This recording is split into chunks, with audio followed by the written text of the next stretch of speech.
কত ভয়ঙ্কর একটা অবস্থা। এই ডিভাইডার ভেঙে ফেলছে, ডিভাইডার ভেঙে গাড়িগুলো আসতেছে এই দিক থেকে। এদিক দিয়ে কেন? এটা সড়ক জনপদের গাড়ি হোক আর যার গাড়ি হোক, এদিক দিয়ে যাবে না গাড়ি। এটা ভাঙছে কে? এটা কে রাস্তা করছে? কোন সড়ক জরিপান করছে? এটা যাওয়ার রাস্তা? সড়ক জনপদের গাড়ি যাবে, অন্য গাড়ি তুমি পাহারা দিবা? হ্যাঁ, অন্য দিক দিয়ে যাও, গাড়ি ঘোরাও। এদিক দিয়ে যেতে পারবে না তুমি।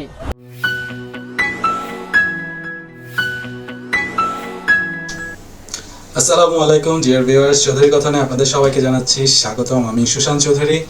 আজকের আমাদের অ্যাজ ইউজুয়াল সেগমেন্ট দোষকার পার্ট 16। তো ভিউয়ার্স, দেরি না করে শুরু করা যাক আজকের ভিডিওটি। আজকের ভিডিওটি হচ্ছে আমার খুব পছন্দের একজন ব্লগারের ভিডিও থেকে আমি নিয়েছি। রাজ ভাইয়ের মোটোকপ আপনারা সবাই জানেন। তো আমি ফেয়ার ইউজেস পলিসির এগেনস্টে আন্ডারে তার ভিডিওটি ব্যবহার করতে চাই। হোপ উনি মাইন্ড করবেন না।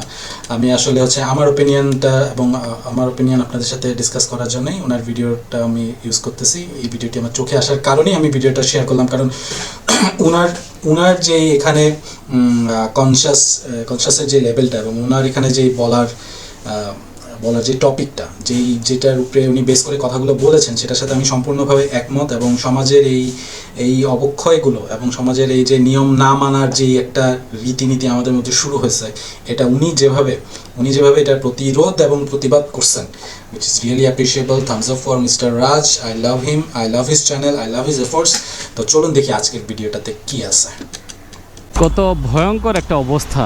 এই ডিভাইডার ভেঙে ফেলছে, ভয়ঙ্কর অবস্থা। ডিভাইডার ভেঙে গাড়িগুলো আসতেছে এই দিক থেকে। ডিভাইডার ভেঙে ফেলছে। এদিক দিয়ে কেন? ডিভাইডার ভেঙে এক পাশ থেকে গাড়ি আরেক পাশে সোজা সুজি আড়াআড়ি ভাবে আসছে। এদিক দিয়ে যাবে না গাড়ি। এটা ভাঙছে কে? এটা কে বাবা, রাস্তা কি করছে? সুন্দর পিকআপের ড্রাইভার বলতেছে রাস্তা করছে। কোন সড়ক জরিপান করছে? রাস্তা করছে, সড়ক জনপদালারা রাস্তা করছে, মানে তারা ডিভাইডার গাড়ি যাবে, ভাঙছে। অন্য গাড়ি তুমি তাদের পাহারা দিবা? যাওয়া আসা করার জন্য। হ্যাঁ, অন্য দিক দিয়ে যাও, গাড়ি ঘোরাও। ঠিকই তো, এদিক দিয়ে যেতে পারবে না তুমি। এটাও ঠিক যে সড়ক জনপদ যদি তাদের নিজেদের সুবিধার্থে এরকম রাস্তার মাঝখানে ডিভাইডার ভাঙ্গাও ফেলে, ওই ক্ষেত্রে তাদের গাড়ি যাওয়ার পরে এই রাস্তাটা, এই ভাঙ্গা অংশটা দিয়ে যে অন্য গাড়ি যাবে না, এটা দায়িত্ব কে নেবে? রাজ ভাই অ্যাকচুয়ালি সেড দ্য ট্রুথ। ওদিকে যান, ঘোরাও, যেই হোক গাড়ি ওদিকে যান। আমার না রাজ ভাই এই জিনিসটা খুব মজা লাগে যে মানে হি স্ট্যান্ডস স্ট্রং। উনি যেখানে দেখতেছে যে ট্রাফিক রুলের এগেনস্টে কিছু হইতেছে, ওখানে উনি কিন্তু দাঁড়ায় উনি এবং আটকে দেয়। মানে কোনোভাবেই উনি ওইখানে আপনারা একটা অন্যায় করতে দিবেই না। যে এবং এটা ঠিক যে যেই কাজটা উনি করতেছে, এটা করার জন্য ইউনিট গার্ডস।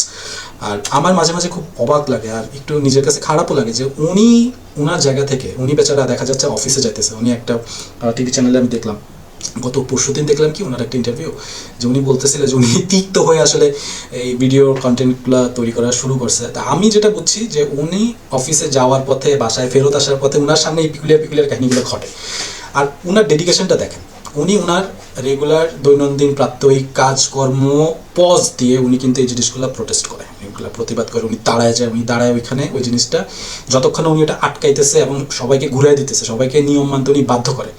এই কাজটা আমি মনে করি বাইকারদের যে কমিউনিটি আছে তাদের প্রত্যেকেরই জিনিসটা মাথায় রাখা উচিত। এবং তারা যখন যেখানে দেখবে যে এইখানে ট্রাফিক লর এগেনস্টে কিছু একটা হইতেছে, আমার মনে হয় তারা যদি ডেইলি এরকম তাদের চোখের সামনে পড়ছে, হ্যাঁ, একটা অনিয়ম, তারা যদি 5-10 মিনিট ওখানে সময় দেয়, তাইলে কিন্তু তাদের দেখা যাচ্ছে আরও 5-10 জন বাইকার তাদের সাথে দাঁড়ায় ওখানে, একটু হয়তো এটা সমাজসেবামূলক একটা হয়ে গেল। আপনি 5-7 মিনিট যদি দাঁড়ান, তাহলে দেখা যাবে যে ওই জায়গাটাতে আপনি একটা বেআইনি ট্রাফিক আইন বহির্ভূত কর্মকাণ্ড করা থেকে লোকজন থেকে বিরত রাখতে পারতেছেন। এটা খুব ভালো একটা প্র্যাকটিস। আচ্ছা দেখি, বকর না করি, ভিডিওতে যাই। আল্লাহ জানে রাজ ভাই না চেতে যায় ওনার ভিডিও ব্যবহার করতেছি। ভাই, আমার চ্যানেল মনিটাইজেশন পায় না, চিন্তা করিয়েন না। আচ্ছা, বলতে দেখেন, আমি কোথায় বললাম যে আমরা বাইকার কমিউনিটিতে যারা আছি তাদের উচিত যে সবাই একজোট হয়ে এই আইনগুলা যেখানে যেখানে ভাঙা হইতেছে সেখানে আমরা যাব, যেন প্রতিরোধ করবো, যেন এটা মানুষজন না করে। আর এখানে হচ্ছে 2 বাইকার অলরেডি দেখছে এখানে ফাঁকা আছে, তারা চলে আসছে। কেন সামনে দিয়ে ঘুরে আসবে ইউটার্ন নিয়ে? তারা তো এখানে দেখছে কাটা আছে, তারা গেছে আল্লাহর নাম নিয়ে সোজাসুজি আড়াআড়ি কান্দা বরাবর। আসছে এবার সিএনজি, কারো কোনো বিকার নাই। আপনি একটা জিনিস দেখেন, ও পাশ থেকে এবার মোটরসাইকেল, মানে এই জিনিসটা সাধারণ হয়ে গেছে ওই জায়গার জন্য। ওই জায়গাটাতে ওখানে দেখতেছি যে দুইটা ডিভাইডার সরানো, এই পাশে মাঝখানের রাস্তা ডিভাইডার ভাঙা, এবং আশেপাশের লোকজন জানে যে এই জায়গায় একটা ইলিগাল কাটা আছে। হ্যাঁ, এটা কিন্তু প্রপার প্ল্যানিংয়ে ছিল না। আপনার সামনে লুপ আছে, আপনি ইউটার্ন নিতে পারবেন, কে যাবে আইন মানতে? কে যাবে, কার এত সময় আছে, সবাই সময় বাঁচানোর জন্য এভাবে। কিন্তু সবাই একটা জিনিস ভুলে যাচ্ছে, এইটা মহাসড়ক। আমি যতটুকু জানি রাজভাই বাসা হচ্ছে চিটাগাং রোডের ওইদিকে, সাইনবোর্ড টাইনবোর্ডের ওইদিকে, ওই রাস্তাটা মানে ঢাকা চিটাগাং রোড। কত বড় বড় মানে উচ্চ গতির বাস ওই রাস্তায় চলে। ওই রকম একটা রাস্তার মধ্যে আপনি মাঝখান থেকে ডিভাইডার সরাইছেন, মাঝখানের রাস্তা ডিভাইডার ভাঙছেন, এরপরে এই রাস্তা বরাবর আড়াআড়ি সোজাভাবে যদি আপনি এখন সিএনজি হোক, মোটরসাইকেল হোক, কিংবা আমাদের টেসলা হোক, সে যদি আসতে থাকে, আর মেইন রোড দিয়ে যদি মনে করেন গ্রিন লাইন, সোহাগ, এনা এখন আছে কিনা জানি না, যারা অনেক ওভার স্পিডে যেসব বাস আসে তারা আসতে থাকে, ওই ক্ষেত্রে আপনিও ঢুকাই দিলেন, ওই বেটা কী করবে? ব্রেক ধরবে। ব্রেক যদি না ধরতে পারে, আপনারা বাড়ি দিলে আপনি কই যাবেন? এইটুকু আমাদের মাথায় কাজ করে না। আচ্ছা দেখি কি পাইছে। কত ব্যস্ত একটা সিএনজি এলাকায় ঘুরে দিছে, যাও বাবা ঘুরো। হ্যাঁ এক্স্যাক্টলি, ভেঙে ফেলছে, আমিও তাই বলতেছি, পুরোপুরি ভেঙে ফেলছে। খেয়াল করেন এই ডিভাইডার রাজু ভেঙে সেটা বলতেছে যে এত ব্যস্ত একটা রাস্তা, এত স্পিডে গাড়ি আসছে, গাড়ি পার হচ্ছে। ভাই ইউটার্ন আছে, দেখেন ভিডিও, ইউটার্ন ঘুরে আসেন যান। ডিভাইডার ভাঙতে ফেলছে। খুব অবাক লাগে এই কাজ হ্যাঁ, কখন এটা করবে? ঘুরে আসেন। যেটা অনুমোদিত না। এই রাস্তাটার একটা নির্দিষ্ট ইউটার্ন আছে, যেটা সামনে গিয়ে ইউটার্নটা করতে হবে, বাট Exactly. সামহাও যেই হোক না কেন এরা একটা প্ল্যান করে এইটা ভেঙে ফেলছে। ডিভাইডারগুলো ওইখান থেকে দুইটা ব্লক সরাইছে, এবং এইখানে খেয়াল করেন এই যেগুলো কিভাবে সরাইছে আল্লাহই জানে। এখন আড়াআড়িভাবে এদিক দিয়ে সিএনজি চলাচল করতেছে, রিক্সা চলাচল করতেছে, দুই পাশ থেকে গাড়িগুলো যথেষ্ট। এটাই কিন্তু বিপজ্জনক। আমি এটার কথা একটু আগে বলছিলাম যে আড়াআড়িভাবে যে চলাচল করতেছে, মোটরসাইকেল আড়াআড়িভাবে চলাচল করুক, সিএনজি চলাচল করুক, কিংবা একটা মনে করেন ছোটোখাটো গাড়িও যদি এভাবে আড়াআড়ি আসে পিক আপ, আমি বলতেছি না এটা রাইট, হ্যাঁ এটা অবশ্যই রং, বাট হোয়াট ইফ এখান যদি একটা রিক্সা মনে করেন এই পিছনের রোড থেকে, সার্ভিস রোড থেকে উঠে সোজা আড়াআড়ি বরাবর সে মনে করেন রাস্তার উপরে যাওয়া শুরু করলো, সে ক্রস করতেছে কি? সে ঢাকা চিটাগাং হাইওয়ে ক্রস করতেছে, এমনভাবে ক্রস করতেছে যে এটা তার বাসার সামনে উঠান। এপাশ ওপাশ থেকে ডান দিক থেকে, হ্যাঁ ডান দিক থেকে মনে করেন উচ্চ গতিতে বাস আসতেছে, ট্রাক আসতেছে, সেক্ষেত্রে সে কী করবে? ইঞ্জিন ড্রিভেন ভেহিকল, তার পক্ষে সবসময় প্রপারলি যে ব্রেক ধরতে পারবে, ব্রেকেরও তো একটা আছে, মানে একটা নির্দিষ্ট জায়গা, সে ব্রেক যদি আপনি ধরেন তাকে ওই একদম জায়গা মতো দাঁড়া যাবে, ফুল স্টপই দিয়ে জায়গায় দাঁড়া যাবে, এরকম ব্রেক ধরার মতো ভেহিকল তো আমার মনে হয় না বাংলাদেশে খুব খুব বেশি অ্যাভেলেবেল। আর যদি ব্রেক ফেল করে তাহলে যে কী হবে? গতি নিয়ে চলাচল করে, গাড়ির স্পিড এভারেজ 60-70-80 রাজভাই বলতেছে যে এখানে এভারেজে 60-70 কিলোমিটার গতিতে গাড়ি চলে, তবে আমি বলবো এই জায়গায় আমার মনে হয় না 60-70 গতিতে চলে, আরো বেশি চলে, আরো বেশি চলে।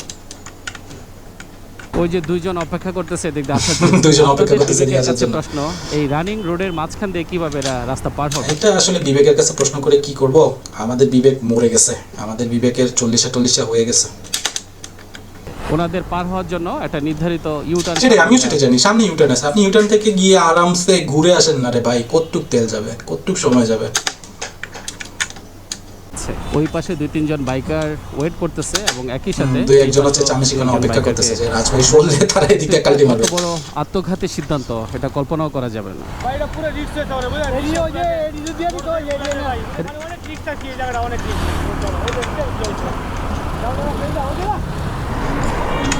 স্বাভাবিক একটা ব্যাপার। এই ভাই এই যে টেসলা আসতেছে, বলতে চাচ্ছে, ও টেসলা আসতে লাগছিল, এক ভাই হচ্ছে বুঝায় বলে দিয়েছে। থ্যাংক ইউ ভাই। ভাই এটা বেসিক্যালি করছে কারা জানেন? এটা ওই যে ফুটওভার ব্রিজ হবে, এখানে একটা ফুটওভার ব্রিজ হবে। একটা ব্রিজ হবে, আচ্ছা পুরো এই চ্যানেলেই একটা ব্রিজ হবে, হ্যাঁ এখানে একটা ব্রিজ হবে, এখানে একটা ব্রিজ হবে। আচ্ছা ব্রিজটা মানে করার আগে যেটা বাংলা লাগবে না, এই ব্রিজটা দুই আগের ব্রিজটা করলাম আমরা। আচ্ছা, ভাঙলে এখন একটা কাজ করতে হবে, বেসিক্যালি কাজটা কাদের? এখানে ফুটওভার ব্রিজ হবে, রোডস এন্ড হাইওয়ে ওয়ালারা ফুটওভার ব্রিজ করবে, তো তাদের সাইটের কাজ করে একজন আসছে, রাজভাইয়ের সাথে কথা বলতেছে। তো উনি কি বলবে আমি জানি, উনি বলবে যে এখানে ব্যারিয়ার দেওয়ার কথা, হ্যাঁ এটাই বলছে। আপনি কি এই কাজের সাথে ইনভলভ নাকি? Exactly. আপনাদের প্রত্যেকটা সাইডেরই তো কিছু সিকিউরিটি কর্মী থাকে, একটা বাস দিয়ে হোক আর যেভাবে হোক, আপনি এই ডিভাইডারের মাঝখানে এবং ওইখানে আপনাদের গাড়ি যখন ঠিক। পারাপার হবে তখন হচ্ছে একটা ফ্ল্যাগ ইউজ করবে, রাস্তা একটু ফাঁকা দেখবে, সেটা এটা যদি মানুষ বুঝতো তাহলে মানুষজন আরো দায়িত্ববান হতো, আরো দায়িত্বশীল হতো। এই গাড়িগুলো একটা ধাক্কা মারলে থাকবে কিছু, একদম জায়গা শেষ হয়ে যাবে। উনি বলতেছে একটা লাইনম্যান থাকে, আচ্ছা লাইনম্যান তো আমরা দেখিনি ভিডিওতে। যাই হোক, আচ্ছা, যাই হোক, রাজভাইকে আপনি অসংখ্য এখানে ধন্যবাদ। উনি আপনি উনি at least পথ আপনাদের চলতে, security উনার যেই হোক না প্রাত্যহিক কেন- জীবনে উনি ওনার ব্যস্ত সময়ের মাঝে থেকেও ভিডিও একটা হচ্ছে, আচ্ছা বাইকে করে যাইতেছি, ভিডিও রেকর্ড হয়ে যেতেছে, কিন্তু একটা জিনিস দেখেন, উনি অফিস টফিস করে এসে বাসায় বসে ওই ভিডিওগুলো আবার এডিট করে প্রপার অ্যাওয়ারনেসের জন্য উনি আপলোড করতেছে for us. It is a মানে আমাদের তাকে যে কিভাবে থ্যাঙ্কস দেওয়া উচিত, আর ওনাকে দেখে আসলে আমাদের এনকারেজ হওয়া উচিত। আপনি কি করতেছেন আপনার জায়গায় বসে বলেন, এরকম হয়ে দেখা। এরকম 2-4টা রাজভাই যদি আরও আমাদের সোসাইটিতে থাকে, সমাজের যেসব কিছু অসঙ্গতি আছে, যেই জায়গাগুলো সামঞ্জস্যতা নাই, সেগুলো কিন্তু ঠিক হতে বেশি সময় লাগবে না, আস্তে আস্তে ঠিক হয়ে যাবে। আপনি আপনার জায়গা থেকে আস্তে আস্তে ঠিক হন, আপনার সাথে জনকে ঠিক করেন, দেখবেন সমাজ সুন্দর হয়ে গেছে। তো বন্ধুরা, আজকের ভিডিওটা অনেক লম্বা হয়ে যেতেছে, আমি আমার ভিডিও এখানেই শেষ করি। আপনারা আমাকে কমেন্ট বক্সে জানাবেন, এই ভিডিওটা দেখে আপনাদের মতামত জানাবেন। এখানে আসলে নিরাপত্তার স্বার্থে আর কি কি পদক্ষেপ নেওয়া যেত, এটাও আমাকে কমেন্ট করে জানাবেন। এরকম টাইপের ভিডিও পাওয়ার জন্য আমাকে কমেন্ট করে এনকারেজ করবেন। আমার চ্যানেলটি যদি সাবস্ক্রাইব করা না থাকে, চ্যানেলটি সাবস্ক্রাইব করুন, লাইক করুন, শেয়ার করুন। ভালো থাকুন, সুস্থ থাকুন, রাইট সেফ, আল্লাহ হাফেজ।